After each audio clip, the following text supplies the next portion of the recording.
Hi dear student, मैं Subhash sir. देखिए, आप लोग को एनसीईआरटी, केवल एनसीईआरटी जो क्लास 10 साइंस का है, आप लोग को मैं प्रश्न दे रहा हूँ और इसका साल भी है। देखिए, प्रश्न है कि निम्न में से कौन सा युगल विस्थापन अभिक्रिया करता है। पहला है NaCl, विलयन एवं कॉपर धातु। दूसरा MgCl2, विलयन एल्युमिनियम धातु।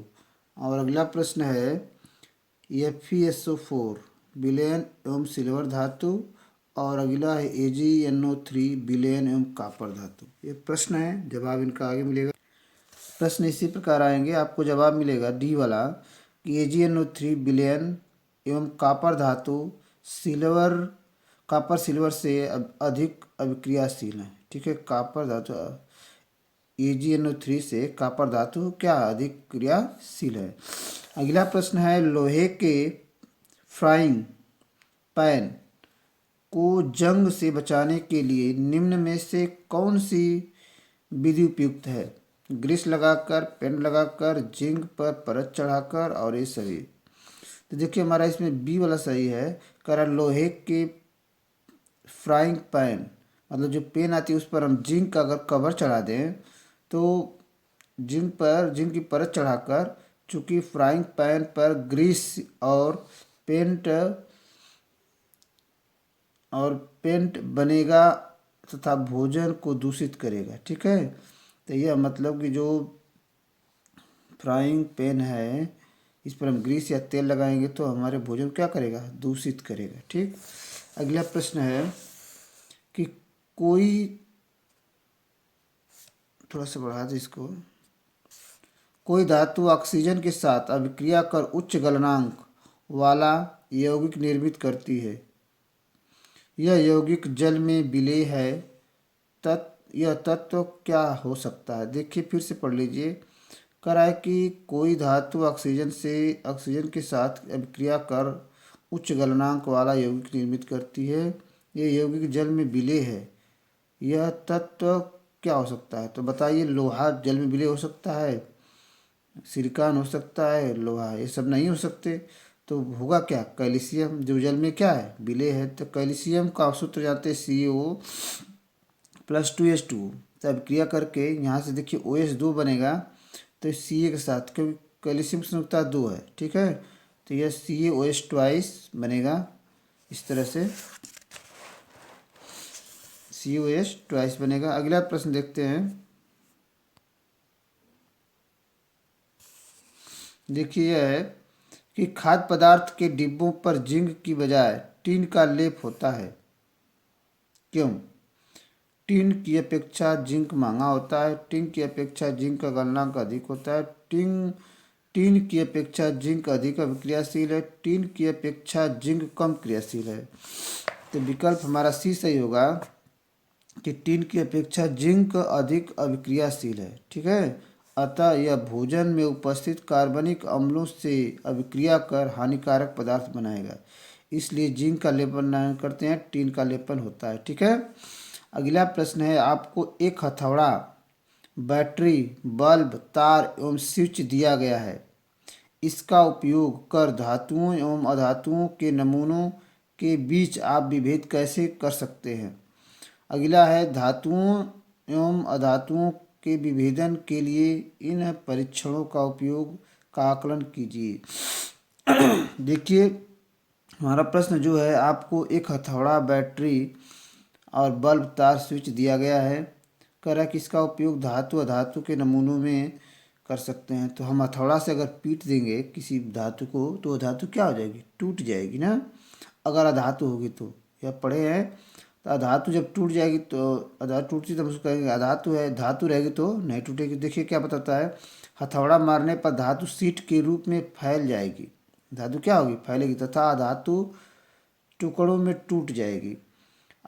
धातु के टुकड़ों या अधातु के टुकड़े दोनों ओर से तार द्वारा बैटरी, बल्ब और स्विच द्वारा जोड़िए।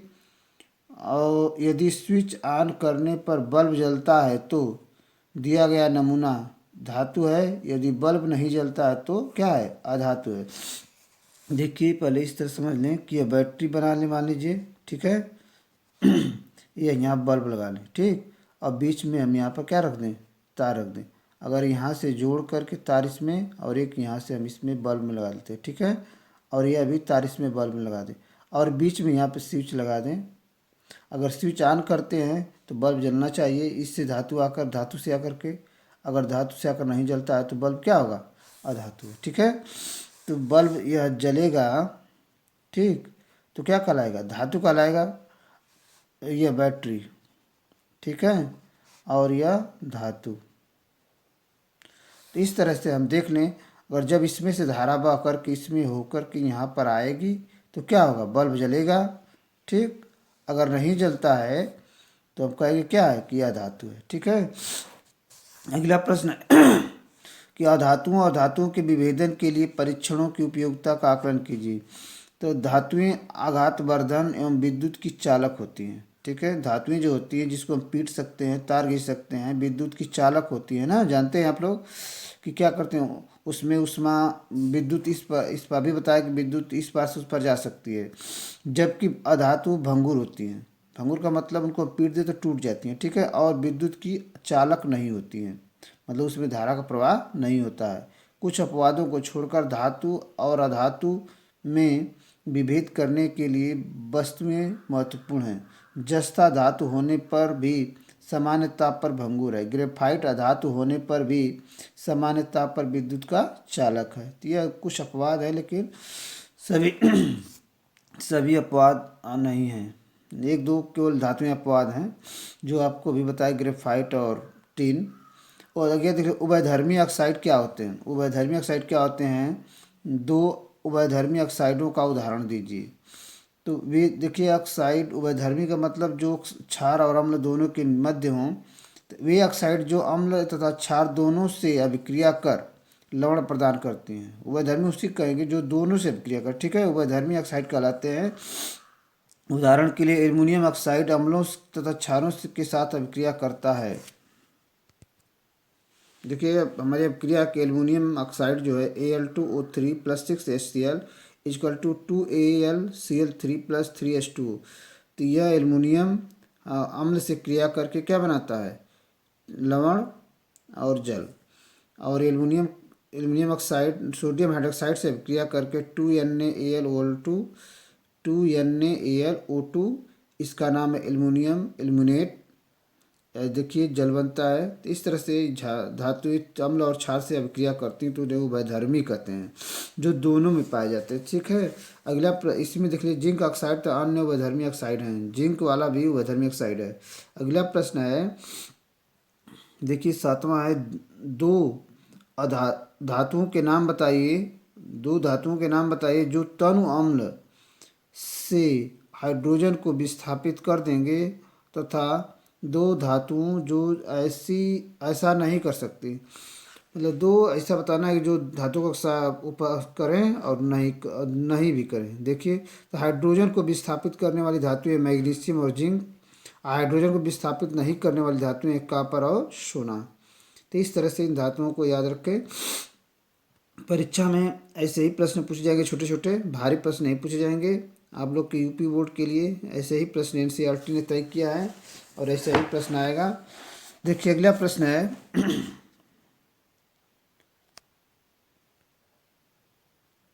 देखिए ये प्रश्न है, किसी धातु यम के विद्युत अपघटनी परिष्करण में आप एनोड, कैथोड एवं विद्युत अपघट्य किसे बनाएंगे, ठीक है। तो बनाने का मतलब समझिए, करा इस अभिक्रिया में अधातु, देखिए इसको ध्यान से पढ़ेंगे तभी समझ में। इस प्रक्रिया में अशुद्ध धातु को एनोड बनाया जाता है तथा शुद्ध धातु की एक पतली पट्टी को कैथोड बनाया जाता है। मतलब शुद्ध को एनोड बनाएंगे, प्लस बनाएंगे, और कैथोड को एनोड बनाएंगे, ठीक है। धात्विक लवण का उपयोग विद्युत अपघट्य के रूप में लिया जाता है। धात्विक लवण का उपयोग विद्युत अपघट्य के रूप में लिया जाता है। उदाहरण के लिए विद्युत अपघट्य से विद्युत प्रवाहित करने पर एनोड पर स्थित शुद्ध धातु विद्युत अपघट्य में घुल जाता है।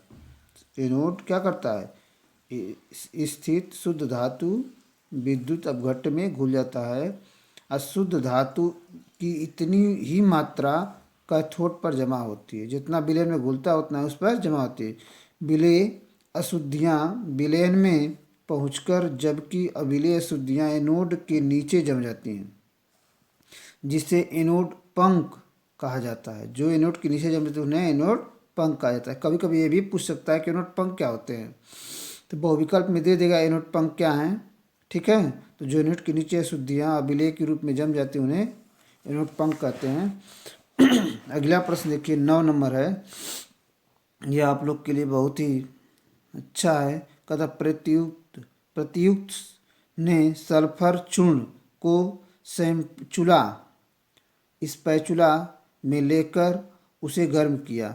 चित्र के अनुसार एक परख नली को उल्टा करके उसने उत्सर्जित गैसों को एकत्रित किया। गैस की क्रिया क्या होगी? सूखे लिटमस पत्र पर, आर्द्र लिटमस पत्र पर ऊपर की अभिक्रियाओं के लिए संतुलित रासायनिक अभिक्रिया दीजिए। देखिए, यह लड़का का नाम बता रहा है प्रत्युष ने एक परख नली लिया। इस तरह से कांच की नली होती है और यह चम्मच पर रख करके इसको गर्म किया।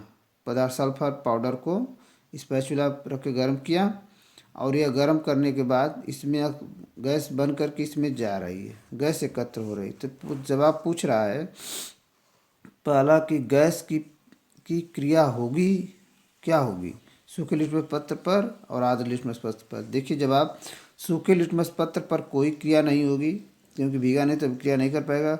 दूसरा, यह गैस आर्द्र नीले लिटमस पत्र को लाल कर देगी। ठीक है, और S+O2 = SO2 बनेगा। ठीक है, तो आज के लिए इतना ही, फिर अगले टॉपिक में हम लोग मिलेंगे। धन्यवाद। क्लास 10 साइंस में।